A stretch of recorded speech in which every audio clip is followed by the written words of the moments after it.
इस सिविल सेवा दिवस पर टीम दृष्टि सभी ऑनलाइन और पेनड्राइव कोर्सेज पर 50% की छूट लेकर आई है। ऑफर तिथि केवल 21 अप्रैल है। इसके लिए डाउनलोड करें दृष्टि लर्निंग ऐप।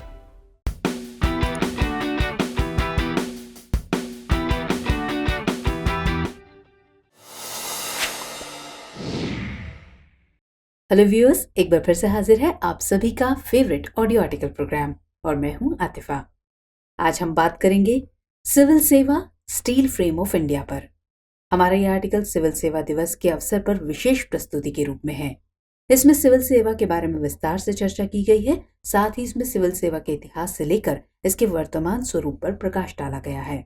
साथ ही इनमें मौजूद चुनौतियों को उद्घाटित करते हुए निष्कर्ष पर बात की गई है। ये आर्टिकल सामान्य अध्ययन प्रश्न पत्र 2 के शासन व्यवस्था खंड से जुड़ा हुआ है। तो चलिए शुरुआत करते हैं आज के आर्टिकल की। एक शाम नेहरू जब अपने दालान में बैठे हुए थे तो उनसे किसी पत्रकार ने पूछा कि आपको अपने कार्यकाल में ऐसी क्या कमी लगती है जिसको आप बदलना चाहेंगे। जवाब में नेहरू ने कहा, मैं शायद इस देश की नौकरशाही के ढांचे को लोकतांत्रिक व कल्याणकारी राज्य के अनुकूल नहीं बना पाया। ये अभी भी कॉर्नवालिस का औपनिवेशिक तंत्र ही बना हुआ है और इस तंत्र में कलेक्टर वाली मानसिकता गहरे तौर पर घर कर गई है। इसी मानसिकता को स्पष्ट करते हुए पूर्व आईसीएस यानी भारतीय सिविल सेवा अधिकारी पेंडरल मून अपनी पुस्तक स्ट्रेंजर्स इन इंडिया में बताते हैं कि स्वतंत्रता पूर्व आईसीएस अधिकारी किस तरह लंदन के विश्वविद्यालयों में जाकर भारत की नौकरशाही की भव्यता और उसकी राजशाही प्रवृत्तियों के गुणगान किया करते थे। स्पष्ट है कि सुगठित करने के लिए राष्ट्र की इन धमनियों से और अधिक सुसंगत होने की अपेक्षा थी। स्पष्ट है कि आधुनिक भारत के शिल्पी नेहरू को भी अपने देश को सुगठित करने के लिए राष्ट्र की इन धमनियों से और अधिक सुसंगत होने की अपेक्षा थी। नेहरू की इन अपेक्षाओं से ही हम सिविल सेवा के महत्व को समझ सकते हैं। चलिए इतना समझने के बाद अब सिविल सेवा दिवस को मनाए जाने के पीछे की अवधारणा को जरा समझ लेते हैं। स्वतंत्रता के बाद जब भारत के निर्माण का कार्य सरदार वल्लभ भाई पटेल को सौंपा गया तो उन्होंने भी सिविल सेवा को आधार बनाकर ही इस कार्य को संपन्न करने का प्रयास किया। स्वतंत्र भारत की नौकरशाही को राष्ट्र की नवीन आकांक्षाओं और जिम्मेदारियों से अवगत कराने के लिए पटेल ने 21 अप्रैल 1947 को मेटकॉफ हाउस के चैम्बर में पहली बार सिविल सेवकों को स्टील फ्रेम ऑफ इंडिया कहकर संबोधित किया। साथ ही उनको संविधान की निष्ठा के साथ उन वचनों को याद कराया जो एक लोकतांत्रिक गणराज्य की नींव होते हैं। इसलिए ये दिन अनायास ही भारत की राजनीतिक, सामाजिक और सांस्कृतिक बेहतरी को तय करने के लिए एक महत्वपूर्ण क्षण बन गया। इसी दिन को याद करते हुए साल 2006 से 21 अप्रैल को विभिन्न मंत्रालयों के उच्च अधिकारियों द्वारा एक औपचारिक समारोह का आयोजन किया जाता है जो सिविल सर्विस डे के नाम से जाना जाता है। इस साल इसका विषय विकसित भारत, नागरिकों को सशक्त करना और अंतिम व्यक्ति तक पहुंचना है। इस दिन भले ही गोष्ठियों और संप्रेषण के माध्यम से खाना पूर्ति की जाती हो, परंतु ये दिन निश्चित तौर पर इस मशीनरी के स्वयं के अवलोकन और कर्तव्यों का एहसास कराने वाला होना चाहिए। साथ ही इसे भविष्य की अपनी कार्यप्रणाली की बेहतरी के वादे वाले दिन के रूप में मनाना चाहिए, जिससे कि इसके माध्यम से महात्मा गांधी के अंतिम व्यक्ति की उत्कृष्टता तथा भलाई और उसके कल्याण को सुनिश्चित करने में मदद मिल सके। चलिए अब समझते हैं कि सिविल सेवाएं क्या हैं और इनकी शुरुआत कब हुई। तो सिविल सेवा का मतलब ऐसे सरकारी अधिकारियों के निकाय से है जो नागरिकों से जुड़ी सेवाओं में कार्यरत हैं और ये ना तो राजनीतिक पदाधिकारी हैं और ना ही न्यायिक। यानी एक सिविल सेवक की भूमिका नागरिकों के लिए नीति निर्माण और उनके कार्यान्वयन से जुड़ी है। गौरतलब है कि भारत में प्राचीन काल से ही सिविल सेवा की अवधारणा प्रचलित थी। अगर इतिहास की बात करें तो कौटिल्य के अर्थशास्त्र में जिक्र मिलता है कि मौर्य प्रशासन में अध्यक्ष और राजक के नाम से सिविल सेवकों को नियुक्त किया जाता था। क्षेत्र के विस्तार और इसे बरकरार रखने की आवश्यकता ने मौर्य प्रशासन को योग्यता के आधार पर सिविल सेवकों की भर्ती के लिए प्रेरित किया। इसके बाद मध्यकाल में मुगल काल के दौरान नौकरशाही व्यवस्था मनसबदारी प्रणाली पर आधारित हो गई, जिसमें अनिवार्य रूप से सिविल या सैन्य तैनाती के लिए सिविल सेवकों की उपलब्धता सुनिश्चित की जाती थी। इसके बाद आगे चलकर सिविल सेवा की अवधारणा फिर से प्रमुखता में आई जब अंग्रेजों ने भारत के क्षेत्रों पर अपनी पकड़ बनाए रखने के लिए एक फ्रेमवर्क तैयार किया और बहुप्रतिष्ठित भारतीय सिविल सेवा यानी आईसीएस का निर्माण किया। अगर हम इस प्रणाली की जड़ों को देखें तो ये प्राचीन भारत के पहले व्यवस्थित साम्राज्य मौर्य प्रशासन तक जाती हैं। दरअसल इस साम्राज्य के शिल्पी कौटिल्य ने अपने अर्थशास्त्र में राज्य की जनता के कल्याण का आधार इसी तंत्र के माध्यम से होना सुनिश्चित किया था। उनके अनुसार जनता की खुशी में ही अधिकारी तंत्र की खुशी निहित है। इसके बाद समय दर समय विभिन्न साम्राज्यों की शासन प्रणाली समाज की अपेक्षाओं और विभिन्न सांस्कृतिक प्रणालियों के अंतर्गत प्रशासन की बुनावट और चरित्र में बदलाव होता रहा।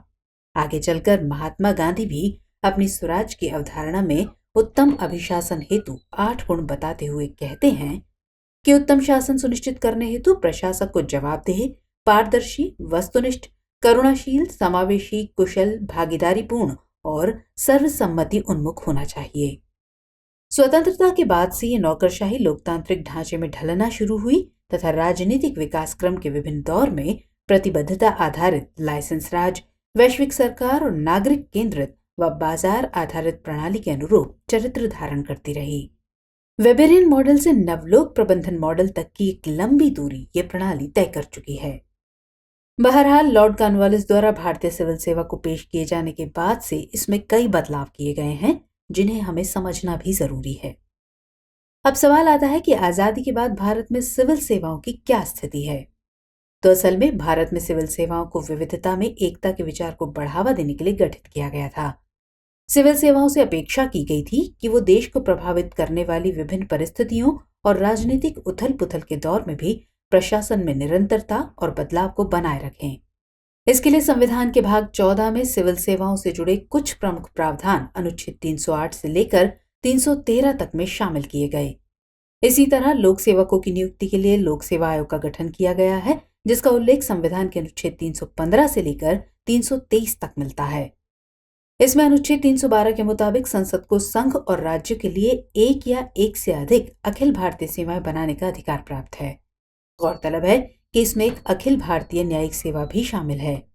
अनुच्छेद 312 के खंड 1 के मुताबिक राज्यसभा को नई अखिल भारतीय सेवाओं को बनाने के लिए कार्यवाही शुरू करने का अधिकार है। वर्तमान में भारतीय प्रशासनिक सेवा, भारतीय पुलिस सेवा और भारतीय वन सेवा को अखिल भारतीय सेवाओं में शामिल किया गया है। गौरतलब है कि संविधान ने जहां एक तरफ सिविल सेवकों को उनकी सेवा शर्तों से जुड़ी सुरक्षा प्रदान की हुई है, वहीं दूसरी तरफ सिविल सेवा से संबंधित कई तरह की चुनौतियां भी सामने आ रही हैं। चलिए अब इन चुनौतियों पर नजर डाल लेते हैं। तो निश्चित तौर पर नौकरशाही, ब्यूरोक्रेसी, सिविल सेवा, स्थायी कार्यपालिका, विभागीय सरकार आदि नामों से जानी जाने वाली ये सेवा ही किसी लोकतांत्रिक सरकार का आधार होती है।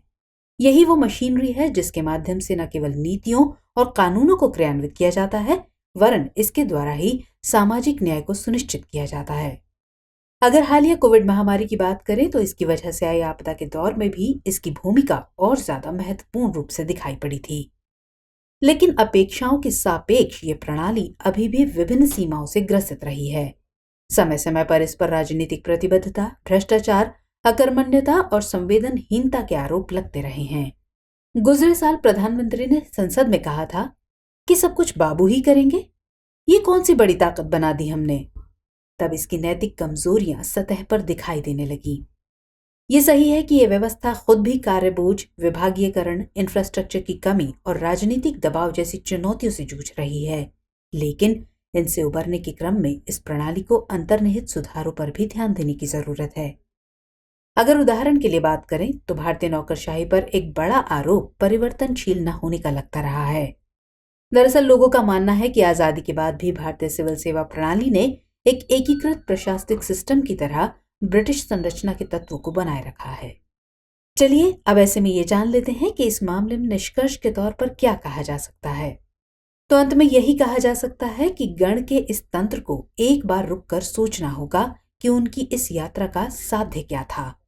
उनसे राष्ट्र की पवित्र पुस्तक यानी संविधान क्या अपेक्षा रखती है, नागरिकों के लिए उनका दायित्व क्या है और ये अपनी नैतिक जिम्मेदारियों पर कितना खरा उतरे हैं। अगर इन सवालों का आत्मविश्वास के साथ सकारात्मक उत्तर मिल जाता है तो निश्चित ही ये तंत्र आदर्श राज्य के स्वप्न को साकार करने की महत्वपूर्ण कड़ी साबित होगा।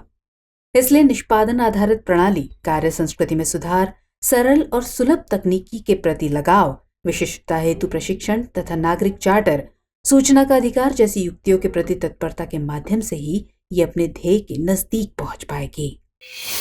चलिए अब आज का सवाल नोट कर लीजिए। भारतीय सिविल सेवाओं की प्रासंगिकता पर विचार करते हुए इसमें सुधार के उपाय सुझाइए।